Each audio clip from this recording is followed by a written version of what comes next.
Welcome to this Talks at Google virtual event. I am so excited to introduce today's guests, Kobie Fuller and H Lowry. Kobie has been a partner at Upfront Ventures since 2016 with a core investing focus in SaaS, marketing technology, as well as emerging technologies, including VR and AR. While at Upfront, Kobie co-founded and incubated Valence, a platform to unlock economic opportunity, investment, and community for Black professionals.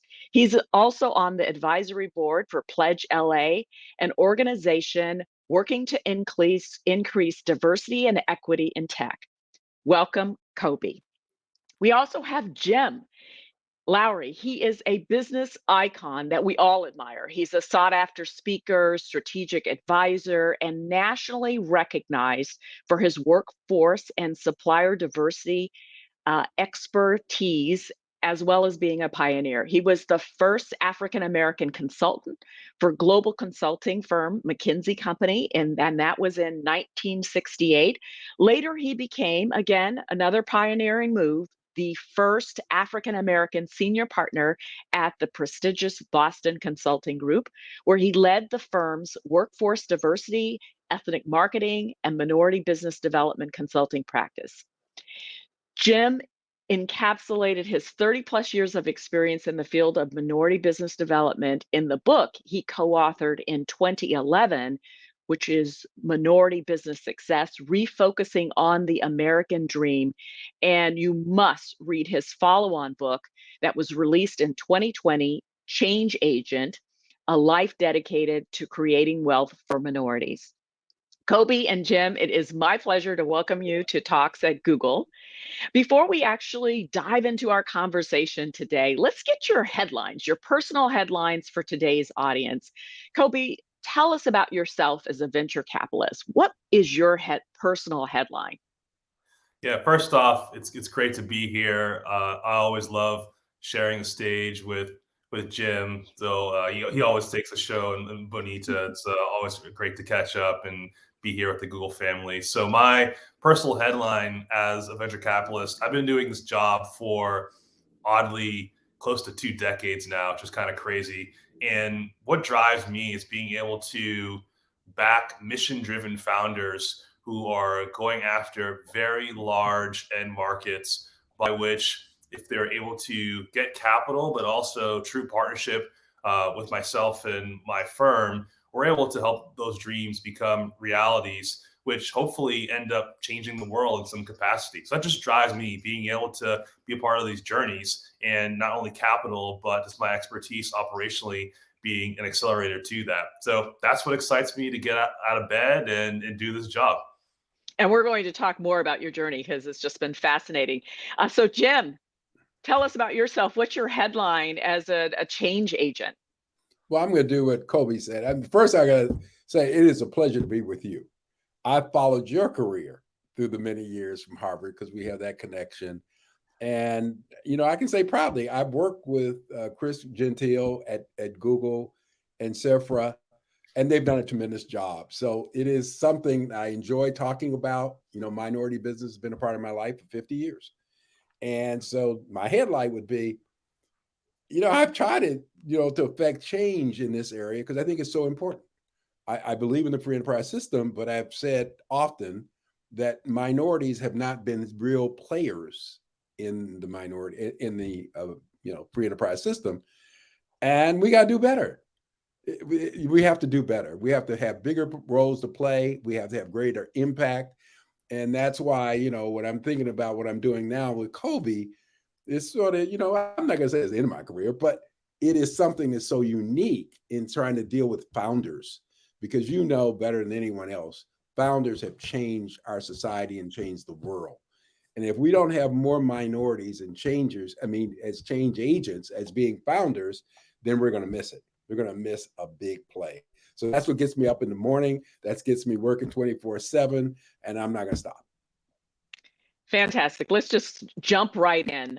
So, Kobie, as you mentioned, you have been part of the venture capital industry since 2003, really right out of Harvard College. So now we fast forward to 2019, What was the driving force in creating Valence? Yeah, honestly, I was just sitting in my office one day and I was reflecting on this dynamic that I constantly felt with regards to people saying that, oh, I want to fund a Black founder, but they're saying, oh, there's none of them out there. Or I want to hire a Black senior executive salesperson and just struggling and saying, oh, there's no pipeline. And many times they'd come to me and be like, hey, like, I'm trying to get us VP of sales. You're Black. You probably know a bunch of your friends that are Black or VP of sales. Introduce me, thinking that all Black people know one another, and that's not kind of the way the world works. And as I was hearing also the tactics by which individuals are going trying to source talent, it was honestly depressing. I mean, I heard recruiters saying they were going on LinkedIn searching for Black sounding names as their way in which they were trying to find folks to get in the interview funnel. And then also meeting other VCs saying they want to invest in Black founders. And then I'd ask them, do you know, and I'd rattle off 10 names of prominent Black GPs and see if they were networking amongst those folks. And these investors having no idea who those individuals were. So I realized there was this issue with regards to there being this lack of transparency around the network. So instead of me just bashing those folks and saying, try harder, do better, you're missing the boat, I realized like that's not effective. I should try to help by solving the problem. And for me, it had to be one where if the problem is so widespread, technology is an incredibly powerful vehicle to solve the world's problems. So why wouldn't I think about this from the angle of technology being the lever to drive impact? So the first thing I thought was like, why not just create a transparent network for people to tap into to see where all these individuals lie? So I literally was just doing this on the side on top of my day job and raising my two boys who are now 6 and 4. So really had no time to be doing this, but it felt like a calling in terms of leveraging my expertise to go out and target this problem in this manner. And as I was building out this database and I was doing it this way where I wanted to actually feel beautiful and inspire folks that came to the platform, I was getting all this feedback from individuals saying like, hey, like this seems really interesting. This should be a business. And I'm like, my website should be a business? What are you talking about? It's just like, it's just my website. And then I kept hearing it more and more and more. And then I started hearing other VCs saying, hey, I want to fund your website. And then I was like scratching my head and be like, wait a minute, I'm a VC. I could probably fund my own website. And, I told my partners about what I was building. And then we decided, you know what, this is such an important problem. In addition to the idea being one that could be worth a lot of money, and us as VCs, this is what we back all day long. So we decided to incubate it. And we're off to the races, putting together an initial team and building what is now Valence.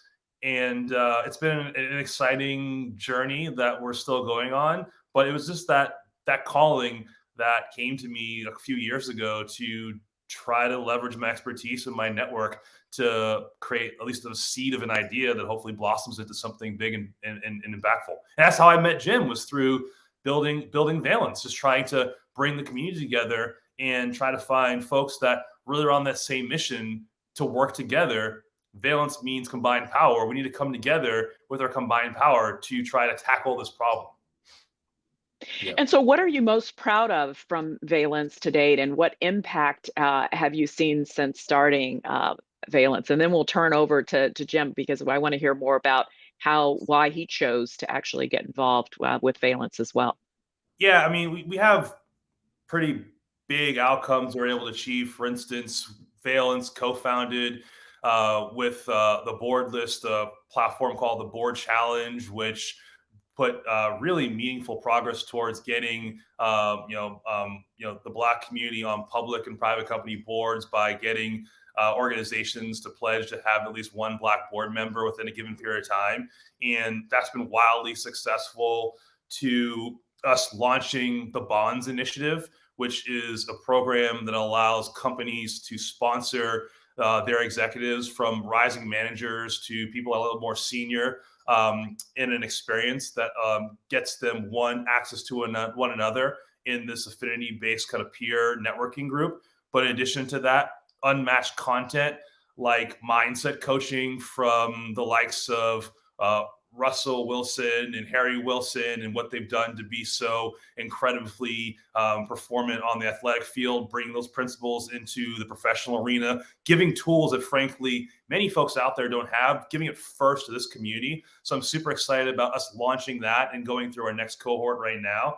So honestly, probably the most exciting thing is all these micro stories that I kind of hear anecdotally along the way. We have 20,000 people on the platform that are able to connect and find one another in an angle where they can see each other out for, wait a minute, I have this real estate deal in Boston. I happen to live in New York. Let me give that referral to someone that looks like me to help them out, versus blindly just going out and giving it to someone that I don't know. And I'm hearing stories like this constantly. So it's those little small, micro, impactful moments that to me are game changing around the power of a network, where the community can come and just build and help each other on its own without there needing to be some overarching force to be in the way. So that to me is what I'm most excited about, is just the viral network, serendipitous encounters that could change lives and trajectories. And so, Jim, now that's the combined force. So, how did you get involved with Kobie and Valence as well? Well, I think it's a great story. I mean, it seems like Kobie's been in my life, for the last 20 or 30 years, but it's not. I mean, it's probably closer to 5, but it seems like he's been a part of my life. And it seems like yesterday when he flew to Chicago and we were having lunch at the University Club, and he was telling me about the concept, what he was trying to do at Valence. And actually, you could go and check it out at Upfront Ventures 2 years ago when we interviewed John Legend. John Legend talked about joining BCG, and he said, "There's Jim Lowry with this biggest Rolodex he's ever seen." Well, nobody even knows what a Rolodex is, but anyway, I did have a tremendous database, right? Where people, and then when he told me about the potential of putting it all together in a platform, I said, this is fantastic. And then when he got me with the mission, he got me with almost, he said hello when he says to create wealth in our community. And so that's been my 50-year journey, is trying to create wealth, and to do it through a platform with this brilliant young guy who felt the same thing, had the same really beliefs that I had.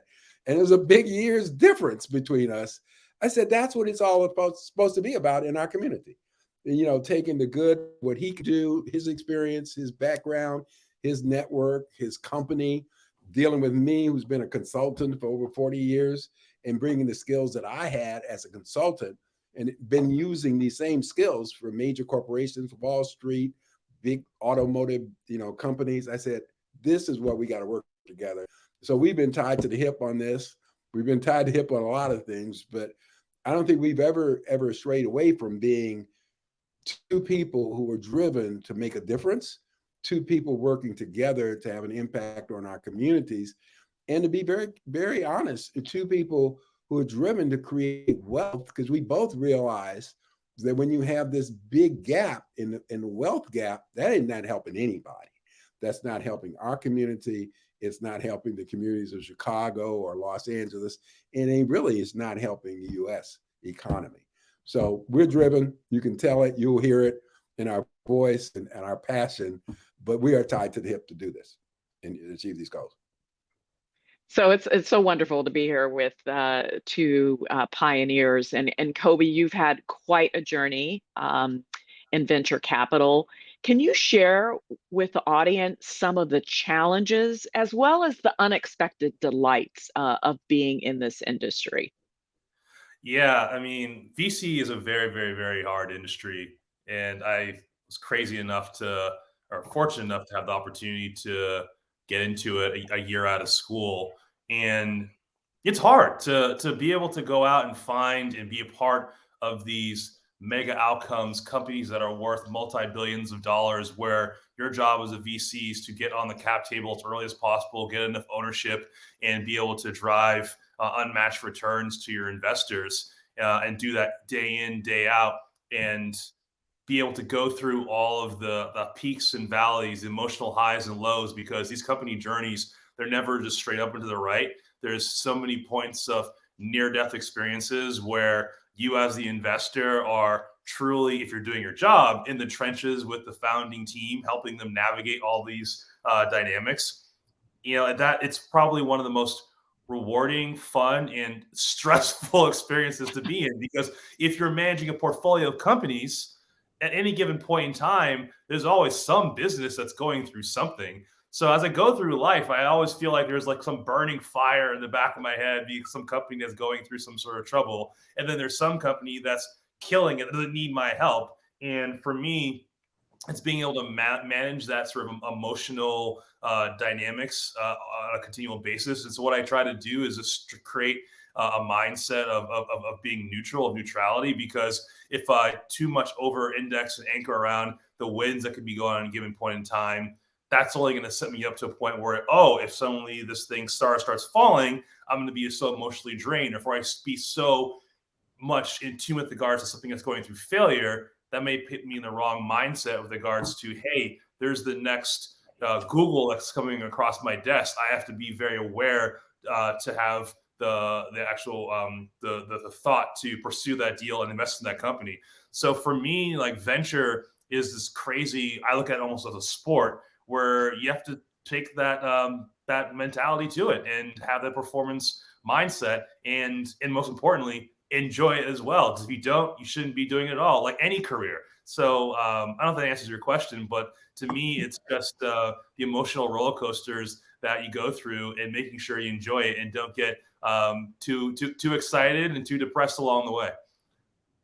Well, I think it all starts with being at the table where it happens, and in this case, as you referred, it's the cap table. So, what have you seen around this process, and how can we diversify the cap table? I will open this up to both of you, because this is such a crucial component of wealth generation. Kobie, you want to go first? Yeah. So I think the biggest reason why we need to get more the Black community on these cap tables is because if you think about the wealth gap we're seeing in this country, that's only widening. There's a 10x plus delta between whites and blacks in this country with regards to wealth. Look at the level of wealth that's now being created with the innovation economy. If we are not a part of that wealth creation by being on those cap tables, and also being early in on these companies where we have ownership of these companies through either being founders or employees, then the gap is only getting even wider. So to me, what's really exciting about the innovation economy is that there's never before been, in my opinion, a point in time where so much wealth is being created in a manner that could almost be an equalizer if we get our community in this whole ecosystem. But if we don't, it's only going to get even more wider. It's going to even explode.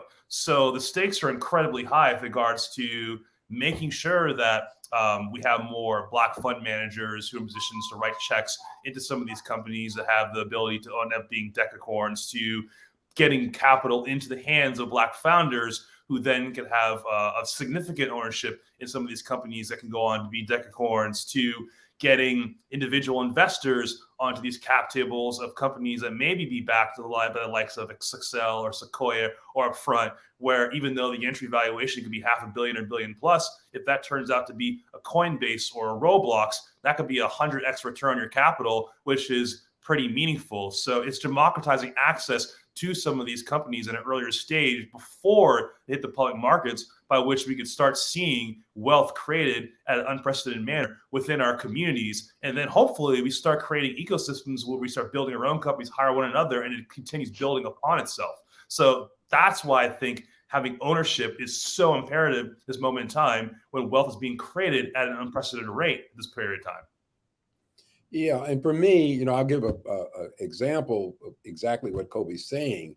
Many years ago, when I started McKinsey, in 1968, and then a year later, I was asked to go on the board of Grinnell College, where I attended at undergraduate school. And I'm in a finance committee meeting. I guess they thought I was smart in finance, and one of the trustees came into the room and said, look, one of the other trustees is going to leave his company. And I've looked at his game plan. I've looked at his pro forma. I've looked at his products and his patents. And I wouldn't recommend that Grinnell College invest in another trustee's company. But if anybody wants to invest in this company with the understanding, if it's successful, they will turn over the stock to Grinnell College. Well, the person who brought that topic up was Warren Buffett. He put that on the table to us. The company, or the owner, the founder, was Bob Noyce. And Bob Noyce then went on to create Intel. Grinnell College has endowment over $2 billion. Now, what we talk about a lot, Kobie and I, is the mindset within our community. So that's why I spend so much time with you younger people, because you have a different mindset than my group. But I was growing up, I was in the room, did not put $1 into Intel. And it causes me pain every day of my life to think I had the opportunity, but I didn't know any better. My parents were postal workers. So we have to have a different mindset in our community about risk. And what Kobie was talking about, 100x, these changes. Now look at Intel right now putting a multi-billion-dollar enterprise in Columbus, Ohio, to try and really lessen the dependence on Taiwanese chip makers. 50 years later, we got to understand that. And the rippling effect of that $1 billion investment in Columbus could go to all the communities. So I think for me, is this one being a part of the ongoing discussion between generations of people of color to understand how the game is played, what is the potential gain from it, after we have to communicate with one another when opportunities come. And sometimes we got to move very, very quickly. So I think that's where Kobie's my guide.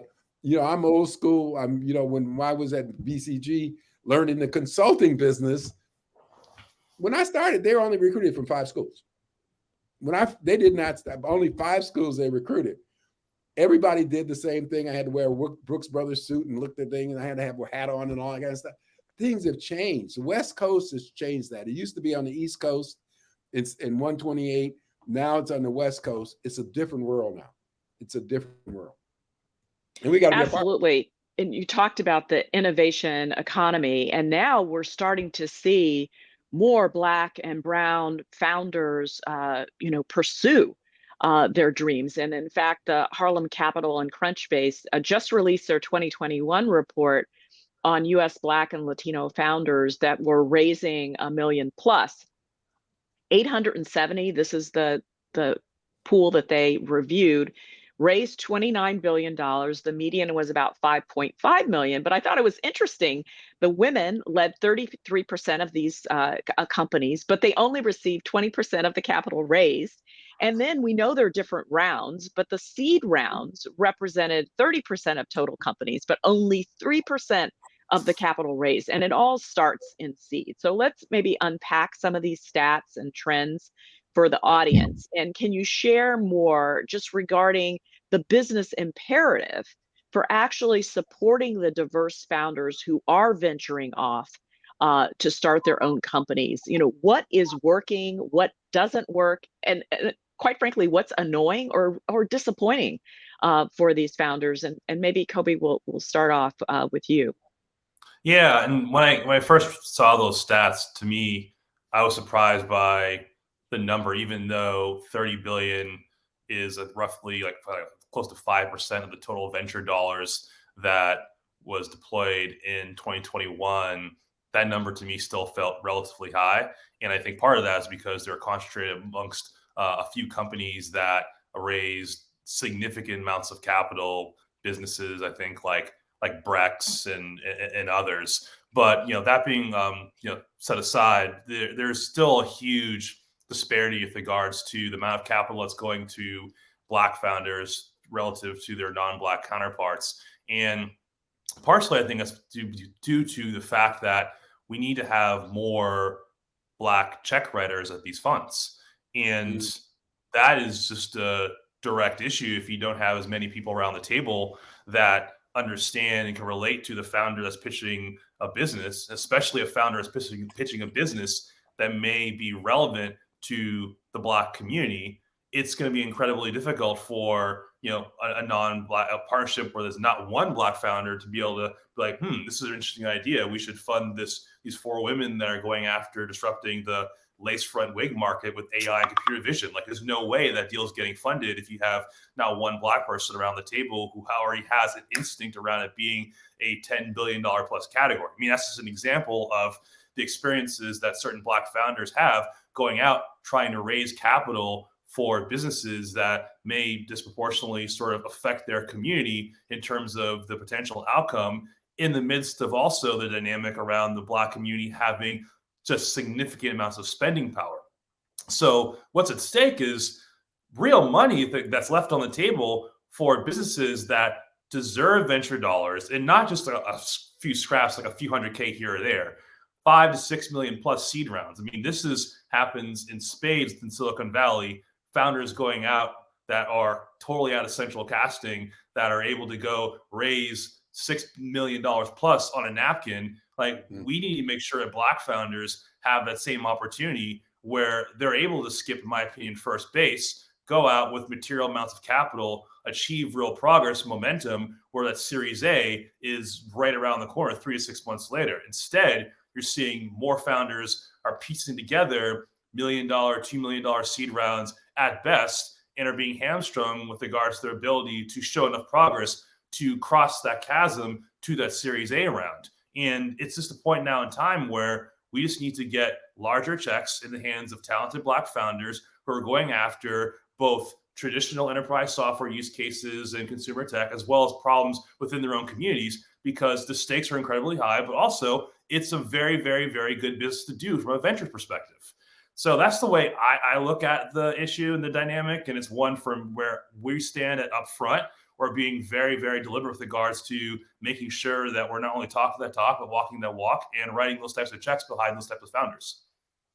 Yeah, and I think it's like anything else. It's like, historically, once we demonstrate that we can make money, people will support us. So I think that's key. I mean, once you have about 2 or 3 of these that really hit big, they're going to forget the color. I mean, they're never going to forget the color, but they will say, "Damn, I wish I'd have gotten into that deal. That black woman or black man came to me. I didn't do it, just like I didn't invest in Intel." And they say, "Well, damn, I should have done that." I think that's important. I think the other thing, especially during what I would call the George Floyd period of guilt, there are a lot of people who are very, very wealthy who are in this industry who state that they want to do the right thing. So I really, let's take advantage. If they're serious, let them give them opportunities and just give them some models. And one of my models will always be Frieder and Mitch Caper, who are in Oakland, who have been investing, but targeting for women and minorities and had great returns. So they're different. They came to Silicon Valley, before with wealth, but they had the intention to have an impact in this community, in this field, and they did it. And what they've done now is they've turned it over to 2 of their, equity partners who are going to manage the fund, and they happen to be black.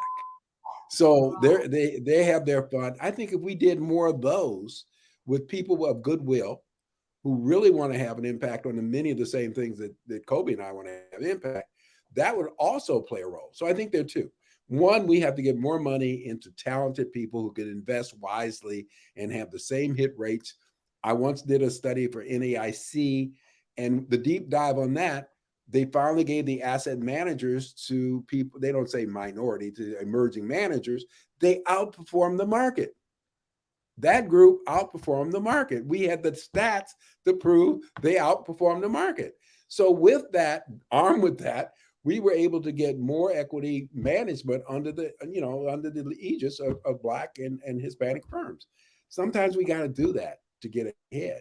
But I think if we can get more of them and demonstrate we can make that money and turn it around, that will go a long way in changing I hate to say this in 2022, changing the mindset of what we can or cannot do.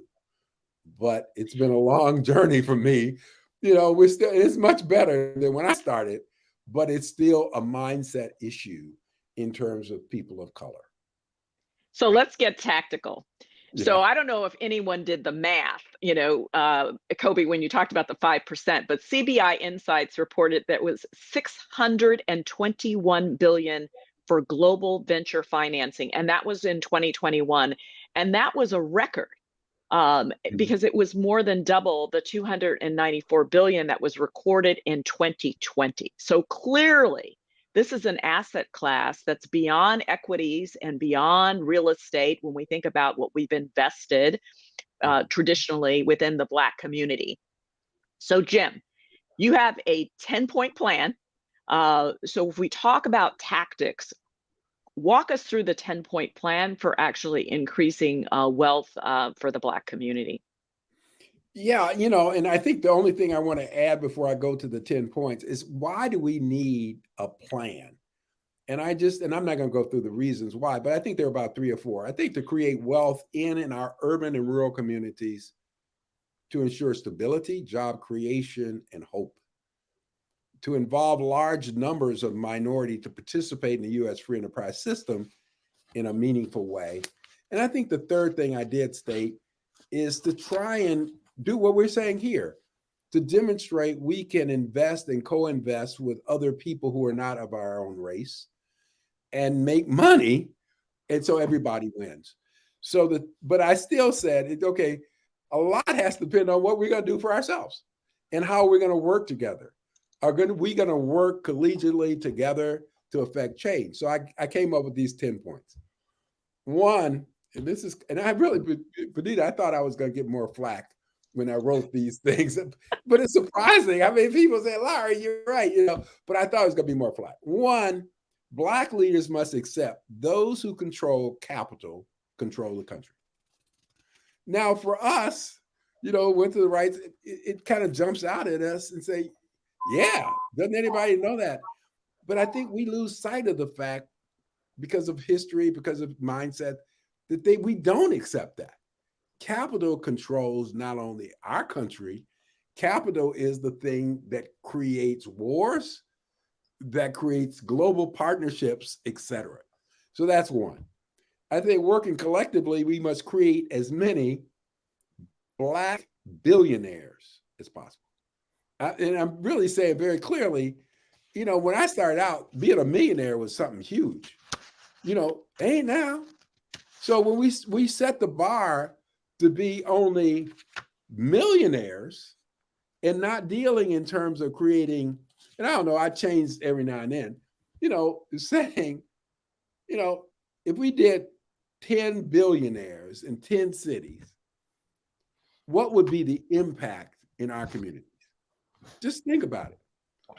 See, right now I can name them, we could name them on this call. We could name the billionaires who are Black, but just think if we really worked that and created more billionaires, how many scholarships would be created? How many investments? The very thing we're talking about, co-investments on big deals, global economy. I think the other thing we should do, and this is cold-blooded, but I think we should elect Black officials who believe in what we believe in. And I will say, and I said in the book, I mean, I'm not impressed with somebody who's a great orator. I'm not impressed with somebody who can define the problem. I'm impressed with elected officials at any level that's making an impact on their communities. If they cannot make an impact on their communities, get rid of them. Get younger people who are going to do things differently and think differently. But we got to get out in our, because we're very sensitive, community. We don't like to hurt people's feelings and stuff. Sometimes we got to be cold-blooded. And if they're not performing, get rid of them. And we have to wait until they're 80 years old. I ain't got nothing against people old because I'm old. But if you can't function at all, then get rid of them, So we have to wait. The other one is Black leaders have to use, if they're in the C-suite. We're finally getting to the point. When I started out, there were no Blacks in the C-suite. We were doing personnel and public. I didn't know people who had any P&L responsibility. Now we have thousands of them. But they got to use their leverage for economic change in our community. They can't be satisfied with being, getting a great salary, going to get a big package, getting maybe 2 homes in the Berkshires or Martha's Vineyard. No, no, no, no. We have to take that money and foster economic development and co-investments in big deals because the packages are large. Many of these people, as you know, you went to school with someone, they're in their 50s and getting big packages. They don't have to work. But if we had a different mindset where we're going to invest in each other, it would make all the difference. The other one, I said, high income Blacks must pool their money and buy capital and buy properties. When you think about industries, there's no bigger industry out there than the real estate industry. We everywhere we go, we're thinking about gentrification. But most of the thing, what are we gentrifying? There were Black properties that if we'd have pooled that money, we could have bought out half of Chicago. Detroit went bankrupt. There were millionaires I helped create in Detroit through the Automotive Supplier Diversity Program. They didn't invest in downtown Detroit. So they can't get mad at the guy comes in from Cleveland who's buying up all that. They had the opportunity to buy it. How many times we do that? The other thing, I think we'd increase our number on corporate boards. And the only thing I'm saying there, I've been advocating that for years. Kobie talked about it earlier. You know, when you got people on the board and they're saying where the money should go, even how people are evaluated in terms of the CEO's compensation, it makes a difference. So we got to get more people. But the only thing I would say there is we just don't want numbers. We want people who are sensitive to what we're about. And I've seen those too, and I'll call them out. There's many of them are my own friends, and they can't even spell diversity. They don't even think about Black people. They just want to get on the next board. I ain't for them either. So the numbers don't mean anything. The other ones we have to, I thought I'd get a lot of flack on this. I said Blacks must support well-managed nonprofits. Now, you all got smiles on your faces. Now, you know some nonprofits that they've never done good work. They've never had an impact. But because we've given year after year after year money to them, they survive. Those days should be over. We should really stop giving money to them, and we have to create nonprofits that really have an impact, who can get teams together, because that's the blessing now. There's so many young people coming out of the best schools in America who really want to give back. Let's give them an opportunity to give back in their communities in a way that will have a difference, as opposed to people just getting jobs. I think the other one, we have to conduct research. When you start, what you did in the first half an hour, I mean, you did it. I mean, you were trained to do it, but how many times do we research industries? How often do we research trends? How often do we research the things that we had to do to make a difference? What Kobie's educated me on is how to look at deals in a way. And there's a way, we looked at it one way at, say, BCG, but he looks at them a different way. The industry is different, but you can learn from both. And I'm saying that's how we work together, and to learn what you do. But we have to do research on trends and things that are going to affect our communities. And we can't, and let me really go out on a limb to probably get a lot of response to this.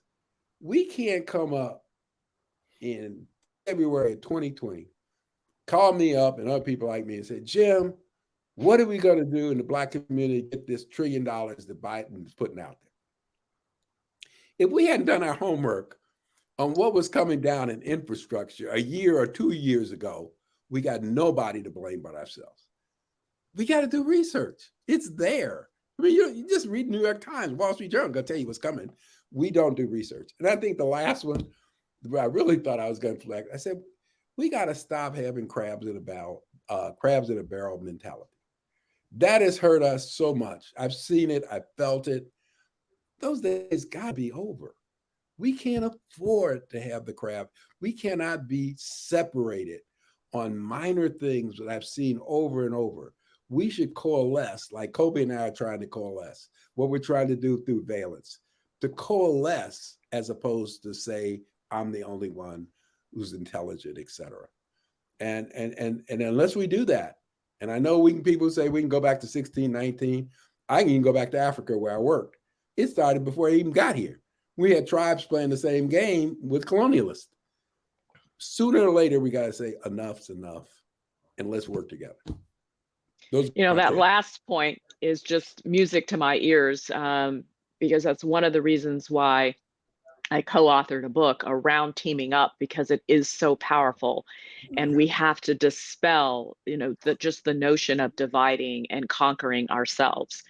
So Kobie, let me turn to you on this question, and Jim, I'd love to hear this for you as well, because this is a question that has been asked of me, is what point in your life did you realize that you had this role to play in facilitating the wealth creation for the Black and Brown community? I think today we're seeing that the younger, this Gen Z, millennials that are coming up, I think they're recognizing their role earlier. But could you talk about, when did you recognize that you had a role to play?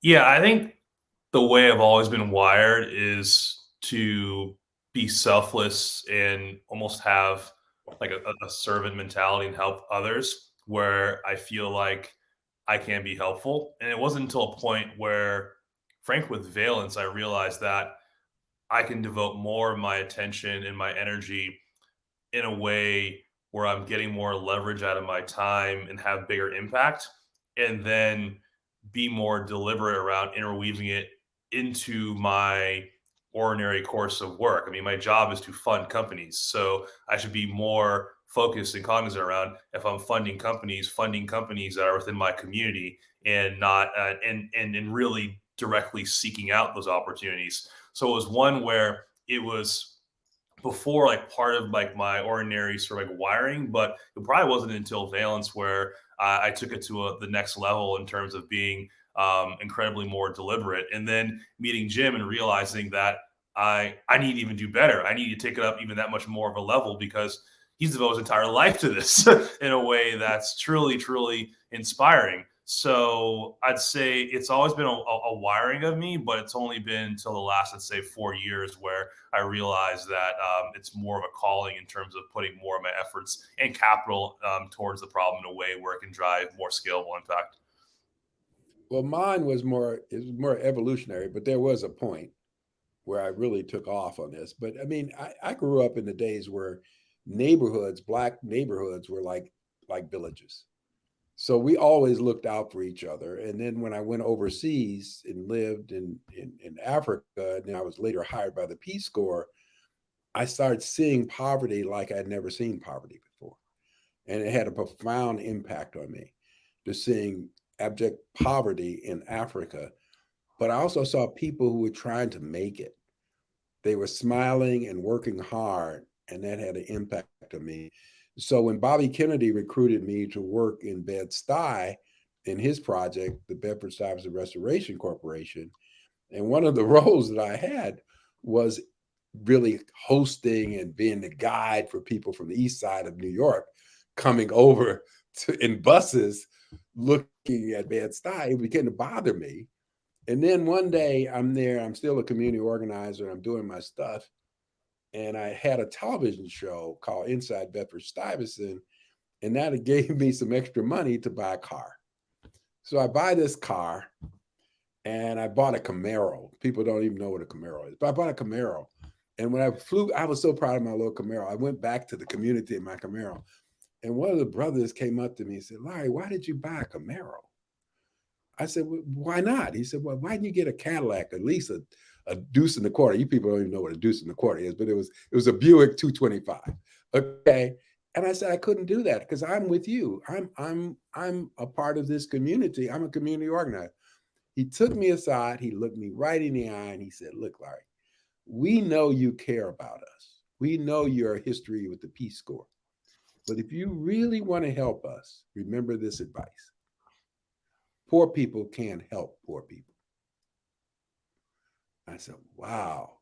Then I started debating him. I said, "No, that's profound.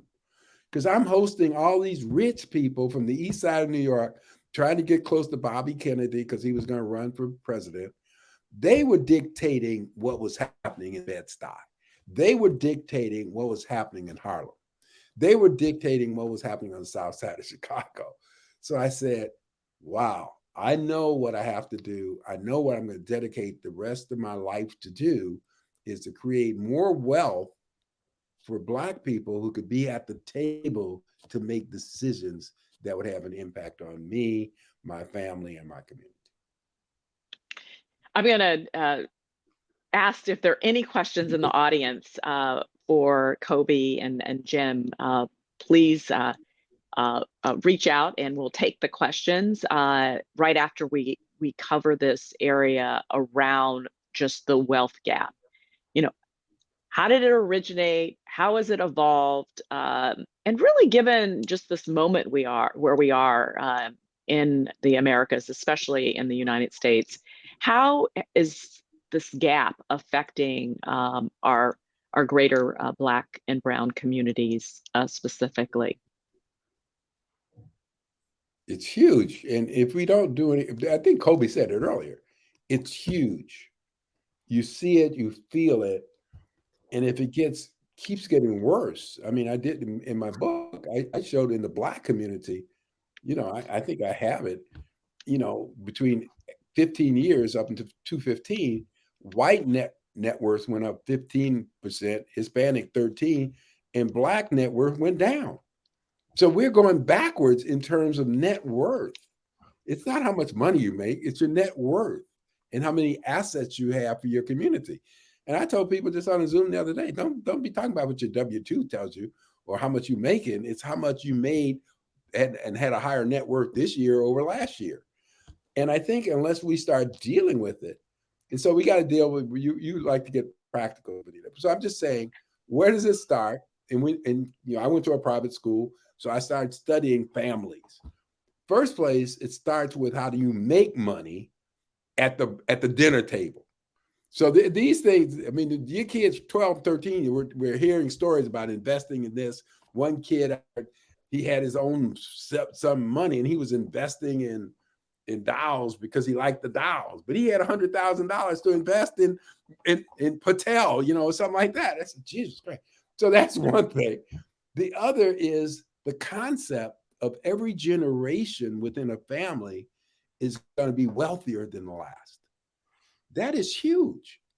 So when you start dealing with that, you're seeing the aggregation of wealth in the Jewish community, in the Cuban American community, in the Mormon community, in the Iranian communities, where you're seeing where they put wealth and they reinvest not only within their families, with other Iranians, other Mormons. We have to do the same thing. Then there's a whole question about literacy. And I was on a Zoom not too long ago, and I guess P. Diddy is going to start his own, television station to do something. And part of what they're going to do at REVOLVE is talk about literacy. And that's going to be part of the theme of why they're setting up this thing, because and getting to a lot of people through social media and to say this is what it's all about. So there's orientation and there's education, and I think we have to do more educating. And I hate to say this, and people probably take me to task, but I did my research. I was shocked how few historically Black colleges have robust business curriculums. And we can talk about history, no disrespect. We can talk about art, no disrespect. But until we have professors on campuses where we have a disproportionate number of our Blacks, and they ain't talking about business, talking about creating wealth, that's almost trying to fight this battle with our arms tied behind our back. That is not happening at Harvard College. That's not happening at Princeton. That's not happening in schools at Williams. They're talking about economics. They're talking about wealth creation. So I think we got to hit it from about, I'm talking a lot because you got me going. But I mean, we got to hit these things from about 4 or 5 different ways. It can't be one way of doing it, but we have to have a consistent approach to creating wealth. And that has to be the goal. Yeah, and the way I'd kind of piggyback on that, so much of the current wealth gap we're seeing right now, or pretty much all of it, is a product of systematic oppression that we've seen in this country. So if we have systematic oppression that I don't have to go into, people can just go through the history and be able to see it. To reverse that, we need to combat this issue through creations of new systems, new counteracting forces, because if they are one-off tactics or initiatives that are operating in a silo. There's not leverage. This needs to be something where there's a coordinated effort from both individuals in the Black community as well as allies, as well as policies are put in place to reverse some of the systems that created the mechanism, created the environment that we're living in right now. And what I'm most excited about is how we can start creating systems around industries where wealth is being created in an unprecedented manner, so that wealth can then be fueled back into our community. But if we're not thinking it from that standpoint, and as Jim said earlier with regards to 10-point plan, the last point, if we're operating as crabs in a barrel, operating as crabs in a barrel is the reverse of a system. We're actually holding each other back. So that is something that we have to solve for. And what I'm most excited about with regards to creations of systems that can reverse some of this is that there's some tactics and some initiatives we can do to focus on creating wealth for the current generation that are starting to get in the primary earning years of their life. But how do we think in the future? How do you think about the next generation? Individuals that could be as young as my two boys who are 6 and 4, or folks going through middle school and high school, and how can we affect their trajectory in a way where they're exposed to knowledge, they're exposed to information, where instead of pursuing one path or one career, they get obsessed with regards to how can I learn and take the talents I have on building in Minecraft and Roblox into building the next software company or the next Minecraft or Roblox that then allows me to be a multi-billionaire, bringing the community with me. So that's what I'm incredibly excited about, is how can we invest in the next generation? How can we invest not only in our own kids, but our peers' kids, and have them come up and get the cheat codes for success? And Absolutely. I think can I ask both of you this question? You know, I'm going to put you on the spot too. And then we have 3 questions from the audience too. So I do want to make sure we get so those I'll 3 be questions. very brief. Kobie brought up the whole question of policy. And I think historically, I mean, if you deal with the history, the civil rights movement really affected me and affected everybody on this screen. I mean, people gave their lives. So we have elected some really courageous people to go to Congress. I think we're at a point now where the people in Congress have to talk to us. So it's not good enough to just pass laws that really deals with the symptoms of our situation. They have to work with different groups to say, okay, we're going to also deal with the symptoms, and the federal government should have funding to deal with the symptoms. But the real issue is we don't have capital, we don't have wealth. And so when you pass the laws, we have to work together in a cohesive way. And so now my whole thing is, people keep asking me to give money to this campaign. I said, tell me your position on minority business. And if they can't come up with an answer, they're not getting my money. I mean, I would say I'm personally aligned with Kobie just around systems. So symptoms is not the way to go. It's actually tackling root cause. Right. And so that's what we have to think about. Kobie, do you mind if we just go to the audience and take a please. first question? Please. Here we go. What are the tactical steps to bring the Black community together? So we talked about crabs in a barrel. In Chicago, there is a visible gap between the haves and the have-nots in our community, leaving the bottom half abandoned by the top.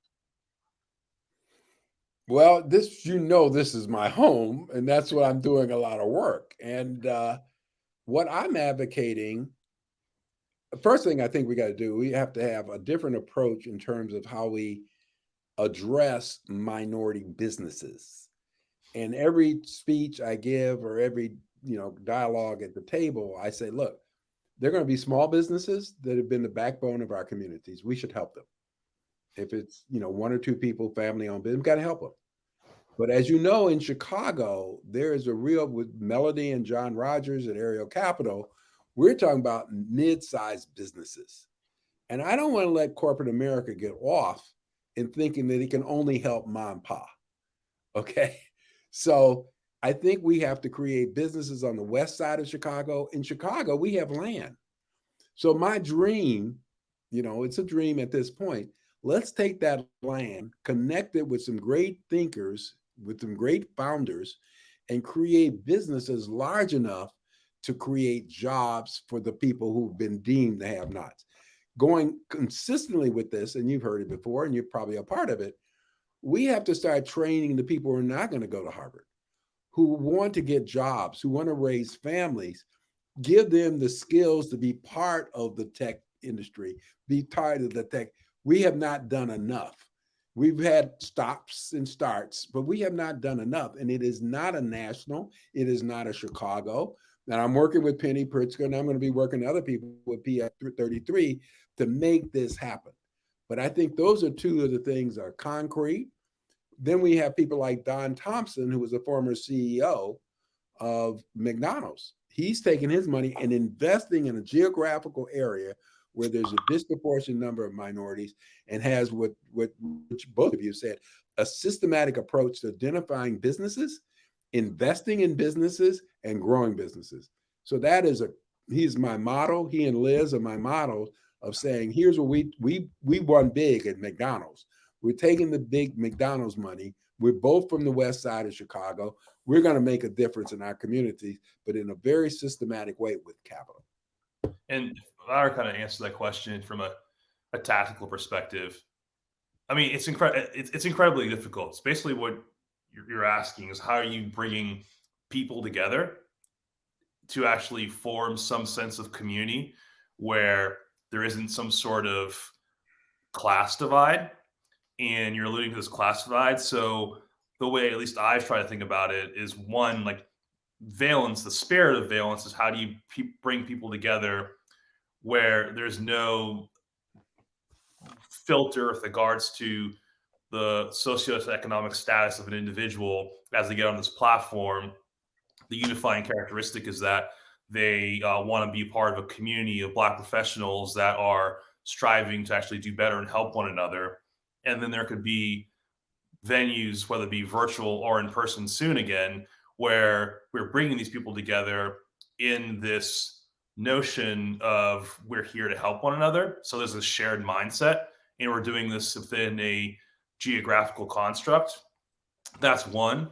But I'm also trying to think through, and clearly don't have the answer, but I feel like the way in which you can actually bring people together in a manner where you truly are connecting usually is when there's some sort of like shared struggle, some sort of thing that two individuals can relate to with one another, that totally takes class and socioeconomic status off the table. So one thesis I have around this is, like, one clear shared struggle many people have who are parents is just like, how do I just parent my kids? So whether you have $1 million in the bank or you have like $2, you still got to figure out, like, oh, my kid is doing something stupid, and I'm going through the dynamic of how to actually get them through the years of being 2 years old to 20. Like, that's a shared struggle that many people go through. So is that some sort of unifying way in which you can actually bring two communities together, is through this notion of like parenting, which is one example of some sort of like a sliver to apply towards the community at large. So for me, I'm trying to think through these vectors that can allow us to find shared sort of struggles that then unify us in a way where then we can help one another, because we get to know each other as human beings and not know each other from how much is in our pocketbook or the house that we live in or the car we drive. And it's going to be hard to figure out, because it's one of the age-old problems that we see in this country in the beginning. Yes, it's tough, but we could go on forever, but we are at time. And so I want to thank you, Kobie and Jim, for just joining us at Talks at Google. Thank you. Thanks for having us. Thank you. It was a pleasure. Keep up the good work at Google.